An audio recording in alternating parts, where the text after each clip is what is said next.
made of matter energy that has existed eternally, that there was a specific beginning to the creation. Now, let me anticipate an atheist argument here, one I would certainly have made as an atheist. This is called the oscillating or pulsating universe. The idea here is, well, how do you know that the universe didn't start out the way you've described, but eventually it ends up stopping in its expansion, and then gravity pulls it all back together, and it becomes a singularity again, and then the process repeats all over again. How do you know we don't live in a universe that just expands and contracts and expands and contracts and expands and contracts forever? A universe that is eternal. There has always been a lot of discussion about this. But in the year 2000, a discovery was made by astronomers that is just absolutely astounding. What they did was that they started looking at the motion of the galaxies, because you see, we hadn't been looking at galaxies for very many years, and it was difficult to know how their motion changed. Did it slow down or not? And to their amazement, they found the universe is not slowing down. The universe is accelerating. In other words, everything is moving faster today than it was yesterday. Space is not slowing down. The gravitational processes that would decrease the expansion of the universe are being overcome, at least, by some kind of dark energy, it's sometimes called, some kind of additional process that is causing the universe to accelerate. Now, this is the frontier of what is happening in science. But the important thing to understand is that what it tells us is the universe will never collapse back on itself. We live in a universe that is accelerating. It will never return to its original position. So as you look back at this graphic, you have to understand that in reality what would happen is that instead of it being pulled back to a central point, it would expand forever. Now somebody says, well, what about parallel universes? How do you know that there aren't many universes and that what is happening is that matter energy is moving back and forth between universes? Well, all that does is expand the question of the creation. In other words, if we have many universes and material somehow moves between those universes, the question of creation, the question of the beginning, is the beginning of all the parallel universes.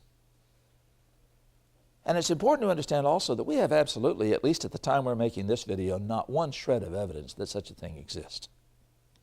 But even if it does exist, even if tomorrow, after we've made this video, it's discovered there is evidence, the question doesn't change. The question of beginning is the beginning of time, space, matter, energy, the whole cosmos as a whole, however many universes might be involved or responsible within it.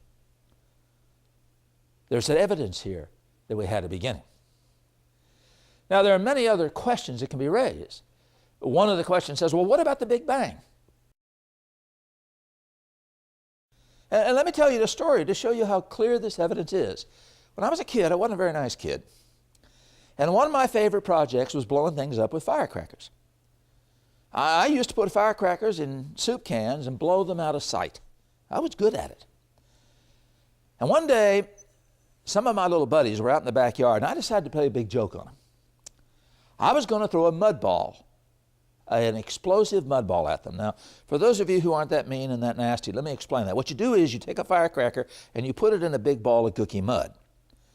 And you let the firecracker burn down, and then you heave the mud ball with the firecracker in it up in the air, and when it explodes, it throws mud all over the place. And for some reason, at 13 years of age or whatever I was, I thought that was going to be a lot of fun, and I was going to get mud all over my buddies. And so I made this mud ball, and I put the firecracker inside, I lit the fuse, I let it burn down, and I heaved it out the garage window in the backyard where they were playing.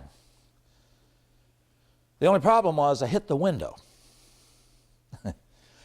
And the firecracker and the mud ball bounced back over my head and landed in my mother's baby blue Volkswagen convertible.